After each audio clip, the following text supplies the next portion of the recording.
Hello, my friends, and welcome back. Today, we're going to be taking a look at a clip of somebody saying fat people don't eat more than thin people. That's a harmful stereotype. We're also going to be taking a look at several bonus clips, including several from Aubrey Hoffer, and one where somebody is destroying diet books and turning them into fat art. So be sure to stick around until the end. Before we proceed, please click the like button so that I may apply comb to mustache.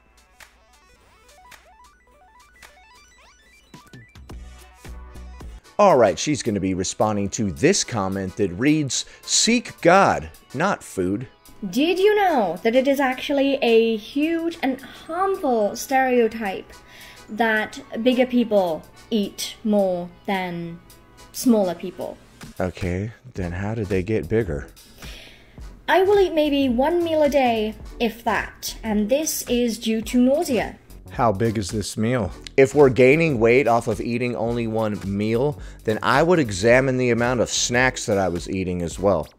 Sometimes I feel so nauseous that I get sick, and sometimes I just, even when I'm not nauseous, I will not risk eating a lot because I don't want to get nauseous, and sometimes I'm just not hungry. Sometimes I won't eat because I'm too exhausted to eat. Okay.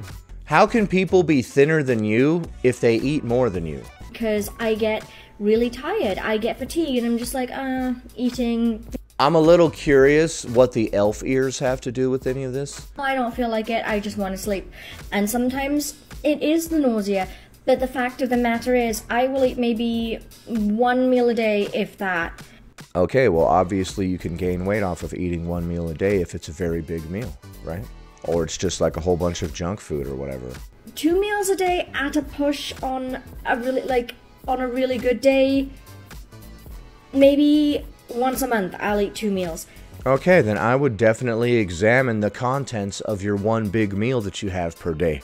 I've done the whole one meal a day before thing, and I found it like quite impossible to bulk on such a diet. I could only ever lose weight. It was really difficult to eat enough calories in one meal to maintain or to gain weight. Honestly, it was like damn near impossible. Of course, my one meal a day was like actual food. It was the same way that I eat now. If your one meal a day is a bunch of highly processed, fattening food, then yes, of course you can gain weight off of it. But it's 1 meal a day, if that. So we got another case of I'm obese, but I've never even eaten before, which is very interesting. Because I'm just not feeling it. Okay. When someone says seek God, not food, it's an extremely bizarre response to say, I've never even eaten before, dog. What are you talking about? What do you mean? So you think that I got fat from eating? Wow, what the hell? Really? You really thought that?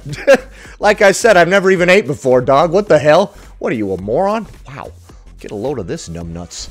I'll drink water, I'll drink tea, but you're more likely to get a cup of tea into me than you are likely to get food into me. Okay.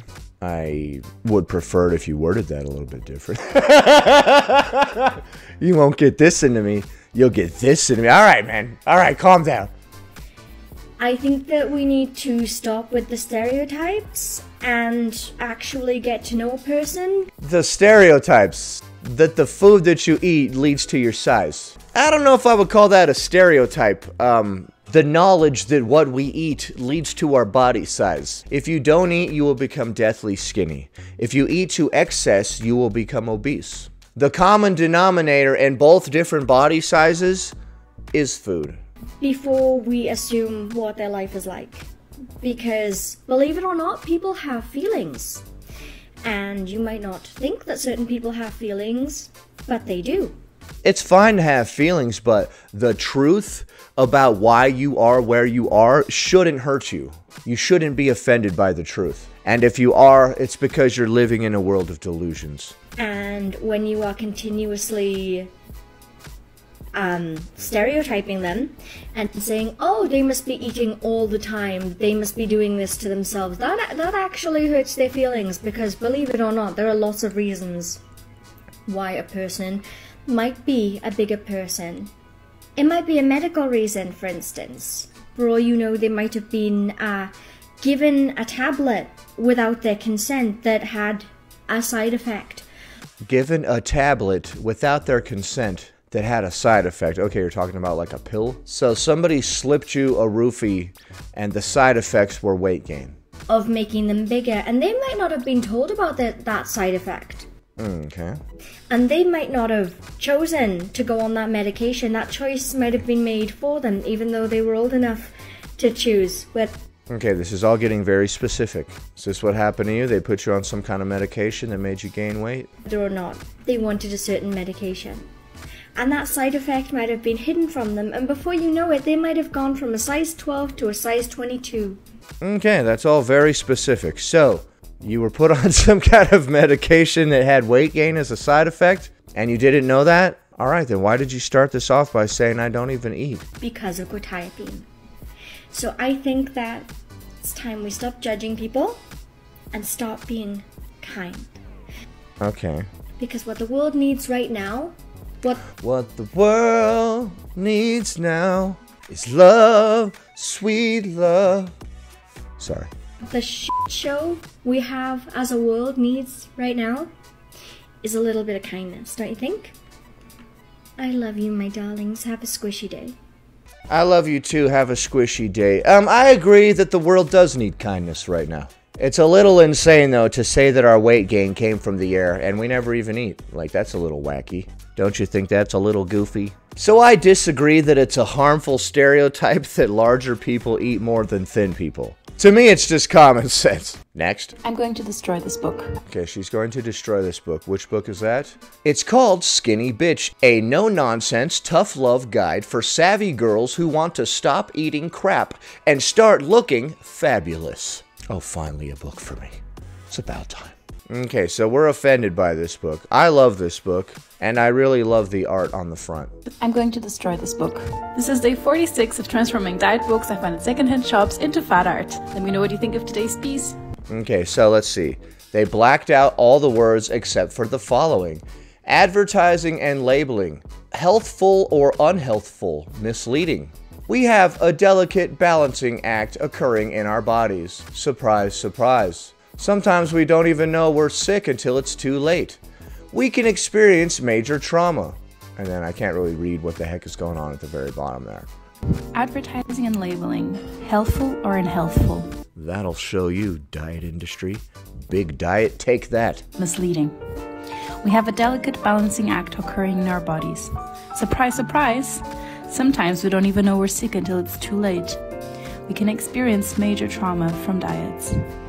Ah, that's what it said at the end. We can experience major trauma from diets. If your idea of trauma is going on a diet, you've led an incredibly sheltered life, and you don't know what trauma is, so you should probably stop using that word. Some people's trauma involves seeing nothing but a pile of blood, guts, and broken bones where your best friend's body used to be 2 seconds ago before a mortar landed there. Sorry. But, you know, trauma could also be I had to lose a couple pounds so I could fit into that dress. These are both very valid uses of the word. Alright, so what I got from that is that somebody has so many mental problems around dieting that they're going around defacing dieting books to make themselves feel better. When I see such a display, I don't think, wow, diet culture really sucks. I think, wow, this person has a lot of issues. When I see you like cutting apart a book and taping all the letters like you're some kind of terrorist about to send a threat to the news station. That's what's really weird lately about all these emotional displays that people are putting on. Like it's supposed to make me think like, oh man, that person has so many emotions about that. That is so deep and meaningful. But what I actually think is, wow, you're an emotional wreck and very much like a child. I don't think this is deep and meaningful and powerful. I laugh at it and I think that it's stupid. Sorry. Next. Now we're going to be taking a look at a clip of Aubrey Hoff responding to this comment that reads, "Yet you still sat there judging them and just creaming yourself." Dude, I'm sorry for the wording on this. Waiting to snark about the women you're so much better than. This is a really weird interaction that I'm having online.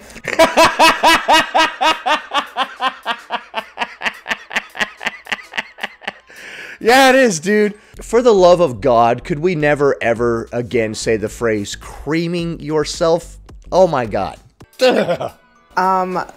Just want to say, I'm not snarking on any person. But are you creaming yourself? I'm sorry, Aubrey. I'm sorry, Aubrey. Those aren't my words. Who has a negative body image. When I was seeing the women making disparaging remarks about themselves at the alterations while they were wearing their wedding dresses, I was very sad for them. I'm still very sad for them. I'm not sad for anybody. I'm sad for me for having to wake up every morning on this god-awful planet. Help me, Rhonda. Help me, Rhonda! I do the work that I do because I think that everyone deserves to feel comfortable and happy in their bodies. And the work that you do is around body image or whatever, which involves like trying to convince yourself to look at your body in various other ways without your body changing at all. It's super weird take. I don't judge anyone for having a bad body image. I dealt with terrible body image and disordered eating for the majority of my life. Yeah, but you're over there creaming yourself. Don't demonetize this video, please, YouTube. But I also don't think that pretending that it's not a major issue is doing anybody any good. Honestly, guys, I'm having a hard time getting over that one stupid phrase in that comment to even pay attention to what the hell she's talking about. And that's the only reason I included this clip. I'm such a moron, bro. It's bad for people to feel bad about the way that they look. We as a society should be like, that's not okay. Okay, so Aubrey's response to that was, no, I wasn't creaming myself over body image stuff. I'm sorry for that whole ass clip, dude. I literally just included it because it had that weird ass phrasing in there, and I'm dumb. So that's funny to me. So there you go. Next. Why do some fat people hate being called obese? Because it's a medical term and you can't claim that somebody is just making fun of you when they use it. Well, the answer to that is that sometimes the word obese or obesity medicalizes fat bodies, sometimes in the absence of any actual medical problem. Except for the obesity, which is a medical problem. The word obesity comes from the BMI, but the BMI, or body mass index, is a weak and oftentimes inaccurate predictor of both present and future health. I'm gonna have to disagree wholeheartedly with that. I find the BMI ranges to be incredibly generous. Like, you have to get pretty large before it actually considers you overweight. The healthy range is a pretty big range, dude. Since we get used to looking at ourselves so much and like we don't even notice if we're fat or sometimes even if we're super skinny, I would say the BMI is a great tool. When fat bodies are medicalized, it encourages doctors and other healthcare professionals to attribute all maladies of the body to a person's weight. Well, there are quite a few maladies that are associated with a person's weight. Obesity is a condition that exacerbates every other condition that you may be experiencing. So besides the obesity itself, it's going to make all of your other conditions worse. And you might have like 5 conditions that are just related to the obesity and they all go away as soon as you lose weight. After all, if fatness itself is the disease, then everything must be a result of fatness. This can oftentimes lead to medical discrimination, and when fat people observe that they are discriminated against in medical settings, it can cause them to avoid going to the doctor, which can cause them to not be diagnosed with illnesses as soon as they should be. Okay, so our obesity is making us not go to the doctor because the doctor is telling us that our obesity is the cause of our disease. And the solution to this is for doctors to shut the hell up and stop talking about obesity? You can't really be mad at the doctor. He's literally just doing his job. I would go to the mechanic, but he kept telling me to have my tires rotated. What?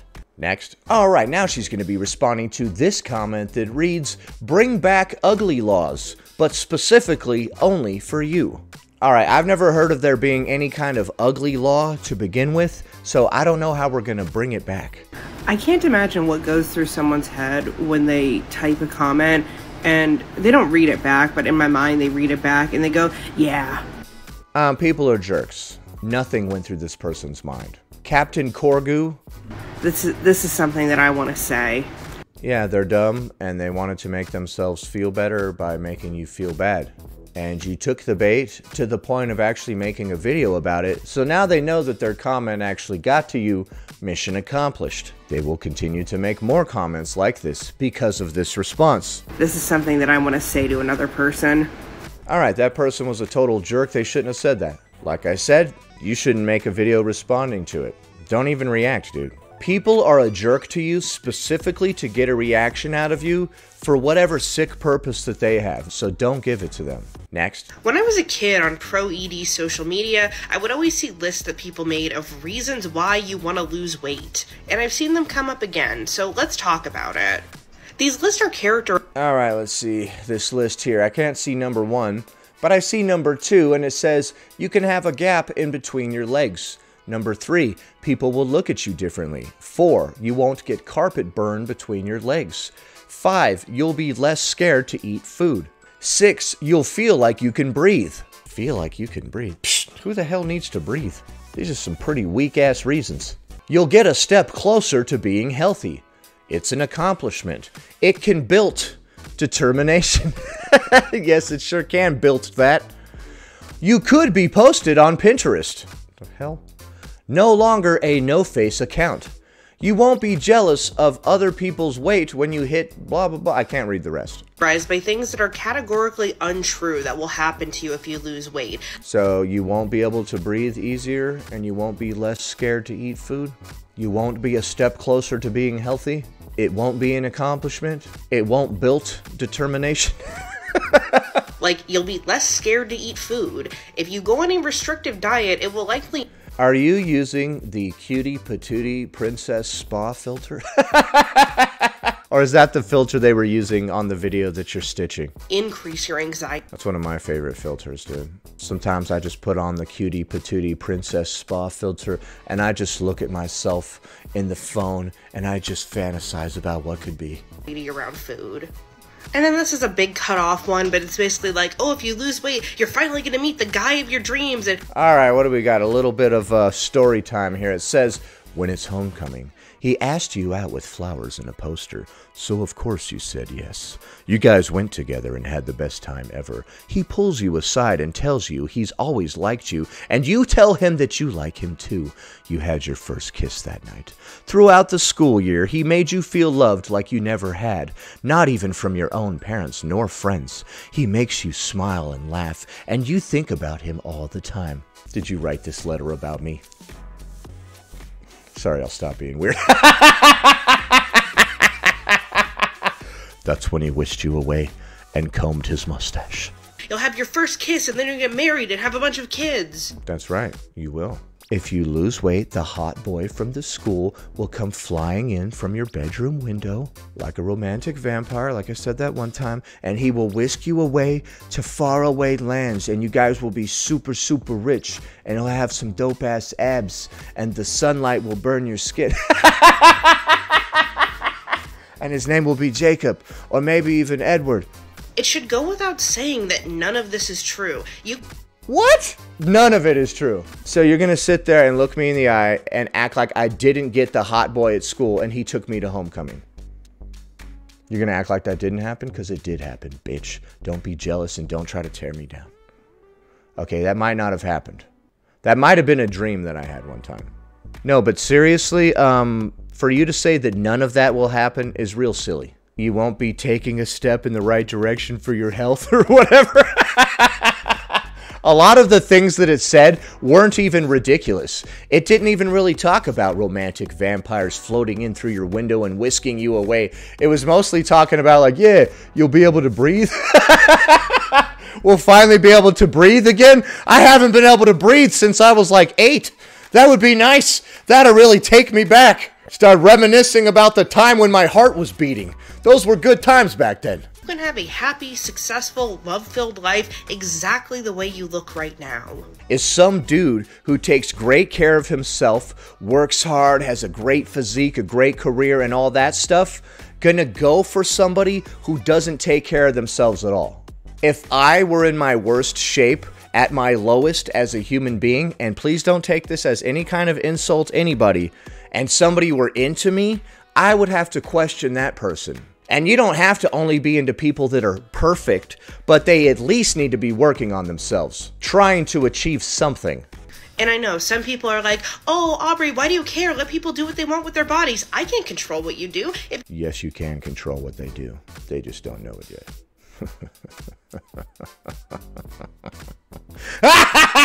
Fools! Body positive fools! Sorry. Sorry, Aubrey. If you want to lose weight for whatever reason, then do it. But it would have saved me years of pain had somebody ever looked me in the face and said, you do not have to lose weight to be worthy of love. I've seen a few videos of these where they're like, what would have happened if people had talked to me this way when I was growing up, or that way growing up, as if your own personal development is the responsibility of the world around you. What would have happened if I had been confident when I was a kid? Who knows? I don't know, but that's nobody else's problem or fault but yours. Very few people went through the I was super confident as a kid phase. Part of the process of growing up is learning that you don't need somebody else from the outside to tell you you're worthy of love. That needs to come from within. You can't be so fragile that your entire well-being is dependent on somebody else. It doesn't matter if somebody says the affirmation to you, you're worth more than your weight. You're worthy of love no matter what your size is, because those are just words. Until you believe that to be true within, it means nothing. Your sense of self-worth cannot come from my positive words or affirmations. You have to actually believe it, and it has to come from within. I cannot lift you up for you. So what do you think of the clips that we just saw? Is it a harmful and dangerous stereotype that fat people eat more than thin people? What do you think of that person defacing that diet book? And how would our lives have been different if somebody had told us we were worthy of love despite our weight? Leave a comment below. Happy Friday, everybody. I hope you have a great weekend. Also, please be sure to check out my Sunday video on Cynical Reacts. Anyway, that about does it. Thanks for watching, commenting, liking, and subscribing. And I'll see you in the next one.